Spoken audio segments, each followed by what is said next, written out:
Hello नमस्कार। आज है 11 जनवरी 2025 और आज करंट अफेयर्स में आप सभी का बहुत बहुत स्वागत है। आज का क्वेश्चन ऑफ द डे है, हाल ही में मोदी जी द्वारा कहाँ सोनमर्ग सुरंग का उद्घाटन किया गया है। चार ऑप्शन है और इसका जवाब मिलेगा आपको आने वाले कुछ सवालों में। चलिए शुरुआत करते हैं और आज का पहला सवाल ये रहा, विश्व हिंदी दिवस कब मनाया जाता है। बहुत प्यारा सा सवाल है, सबको पता होना चाहिए। देखो, विश्व हिंदी दिवस मनाया जाता है हर साल 10 जनवरी को। तो आपसे एक सवाल और पूछ रहा हूं मैं कि राष्ट्रीय हिंदी दिवस कब मनाया जाता है। यह है हमारा विश्व हिंदी दिवस, और मैं क्या पूछ रहा हूं, राष्ट्रीय हिंदी दिवस कब मनाया जाता है। कमेंट करके आंसर दीजिएगा। तो ये था पहला सवाल। दूसरा सवाल देखते हैं आज का, हाल ही में जोसेफ ओन, जिनका फोटो ये रहा, को किस देश का राष्ट्रपति चुना गया है।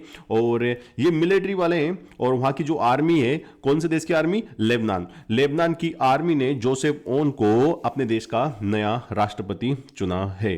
तो ये टू द पॉइंट था। सवाल आपसे मेरा ये रहा कि जो लेबनान है, लेबनान की कैपिटल क्या है। एक तो आपको कैपिटल कमेंट करके बताना है और ऊपर से आपको कमेंट करना रहेगा करेंसी। कैपिटल एंड करेंसी चाहिए मुझे लेबनान की, याद रखिएगा। किसकी चाहिए भैया, लेबनान की। Very good. चलिए सवाल पर फोकस करते हैं। अगला सवाल ये रहा, किसे प्रवासी भारतीय सम्मान से सम्मानित किया गया है। अब देखो, आप सभी को पता होना चाहिए कि हर साल क्या होता है, एक मतलब हर 2 साल में प्रवासी भारतीय सम्मेलन आयोजित किया जाता है। और प्रवासी भारतीय सम्मेलन जो इस बार का हुआ है वो कहाँ हुआ है, वेरी गुड, जी हाँ बिल्कुल, भुवनेश्वर में हुआ है। और इस सम्मेलन में क्या होते हैं कि कुछ अवार्ड दिए जाते हैं, जैसे कि प्रवासी भारतीय सम्मान, जो कि सबसे बड़ा है, बड़ा सम्मान है, मतलब सबसे बड़ा सम्मान दिया जाता है इसमें। और इस बार, ओहो, ये तो ऑप्शन से आप ऐसे ही सोल्व कर लोगे, क्योंकि सर इसमें तो 3 देश के नाम छाप दिए आपने और एक व्यक्ति का नाम है, सैयद अनवर खुर्शीद। तो सही जवाब है ना ये मतलब ये सही थे। यहाँ पर अपन कुछ चुन्नू मुन्नू लिख लो। अरे यहाँ पर लिख लो आप, चुन्नू को मिला कि मुन्नू को मिला। तो चुन्नू, चुन्नू का भाई मुन्नू और मुन्नू का भाई सुन्नू। तो ये हो गए 4 ऑप्शन। अरे यार तुम भी हर कुछ ही। चले तो अगला सवाल देखिए, हाल ही में किस राज्य ने अपने लोक प्रशासन संस्थान, एक लोक प्रशासन मतलब पब्लिक एडमिनिस्ट्रेशन इंस्टीट्यूट होता है, का नाम स्वर्गीय मनमोहन सिंह जी के नाम पर रखा है। तो ये जो मतलब ये जो राज्य है, इस राज्य का नाम है हिमाचल प्रदेश। और उसने क्या किया है कि अपना जो पब्लिक एड इंस्टीट्यूट था उसका नाम चेंज करके मनमोहन सिंह जी के नाम पर रखा है। मनमोहन सिंह जी का निधन कब हुआ था, 26 दिसंबर 2024 को उनका निधन हो गया था।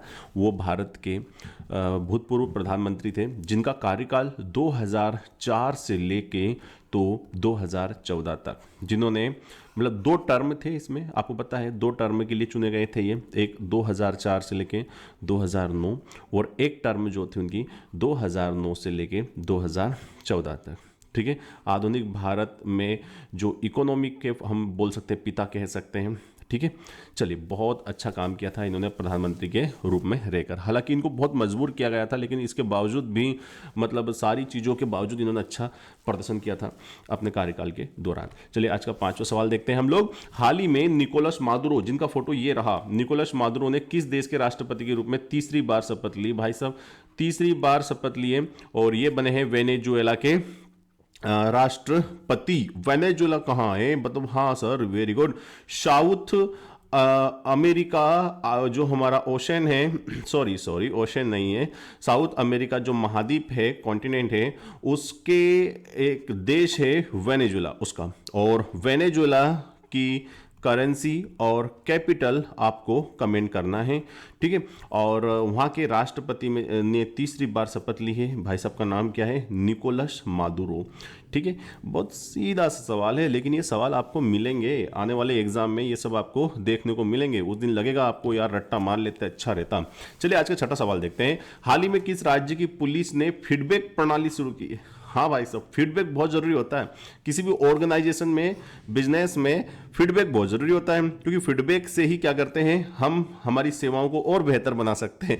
तो पुलिस ने बोला है भाई साहब, पुलिस भी क्या करना चाह रही है, वो चाह रही है कि भाई साहब आप हमको फीडबैक दो, हम हमारी सेवा को और बेहतर बनाएंगे। अब देखो, इसको आप हंसी में नहीं टाल सकते, ठीक है, एक अच्छा तरीका है। तो क्या हुआ भाई साहब, इसमें क्या होता है, नागरिकों से पुलिस सेवाओं के बारे में प्रतिक्रिया मांगी गई है कि आप बताइए कि और किस प्रकार से पुलिस की छवि को सुधार सकते हैं। और जो शिकायतकर्ता होते हैं, एक शिकायतकर्ता कॉर्नर बनाया जाएगा, ठीक है, वहां पर एक अधिकारी को बिठाया जाएगा कि टाइम टू टाइम आपकी शिकायत सुनी जा रही है नहीं जा रही है। एक फीडबैक फॉर्म भरवाया जाएगा और बहुत मजा आने वाला है ना। कभी आप थाने वाने जाओ और इसे अपने मध्य प्रदेश में भी ये सेवा शुरू हो जाए तो मजा आ जाएगा, ठीक है।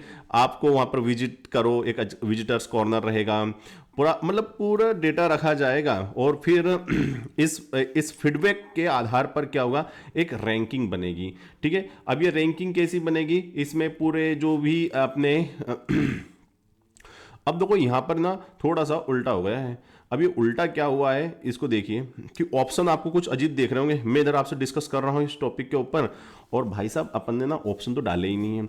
ये जल्दी जल्दी में करंट बनाने का चक्कर में क्या हुआ भाई साहब कि मैं तो ऑप्शन डालना भूल गया। कोई दिक्कत नहीं, इसका सही जवाब मैं लिख देता हूं, बाकी राज्य आपने मन से छाप लीजिएगा। और यहाँ पर क्या आ जाएगा, तेलंगाना।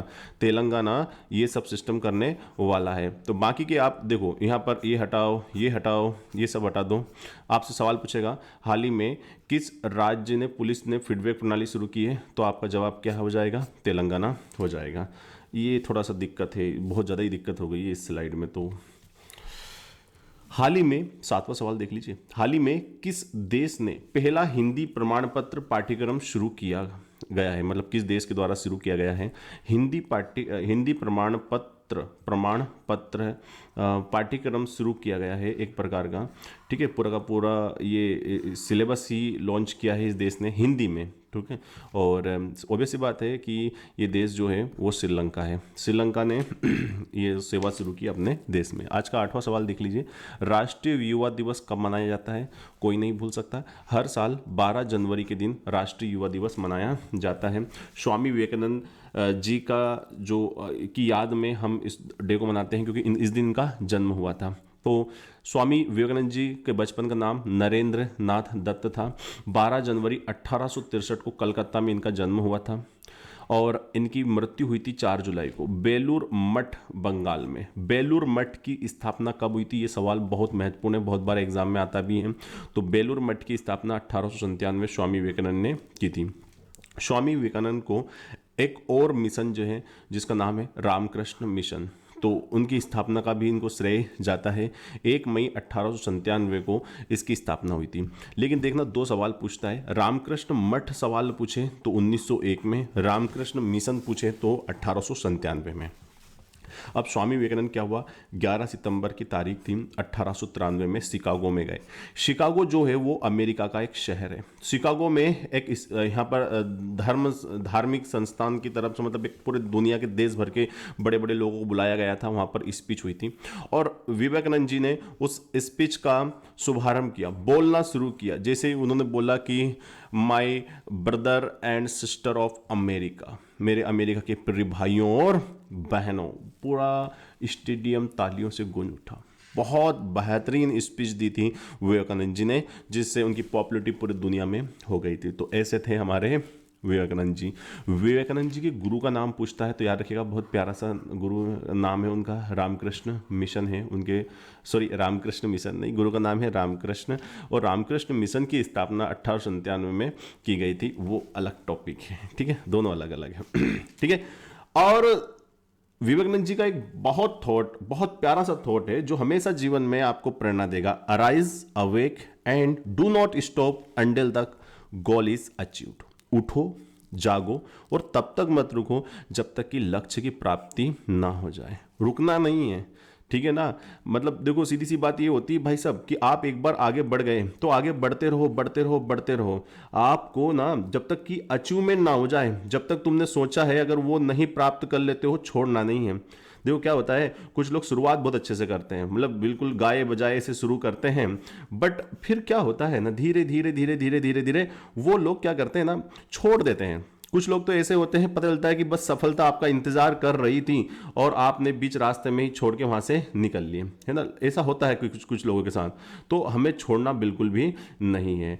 बिल्कुल जब तक कि हमारा गोल अचीव ना हो जाए, हम लोग बिल्कुल हार नहीं मानेंगे, चाहे दिन रात पढ़ाई करनी पड़े, क्योंकि हमारा एक ही तो काम है भाई, पढ़ाई करना।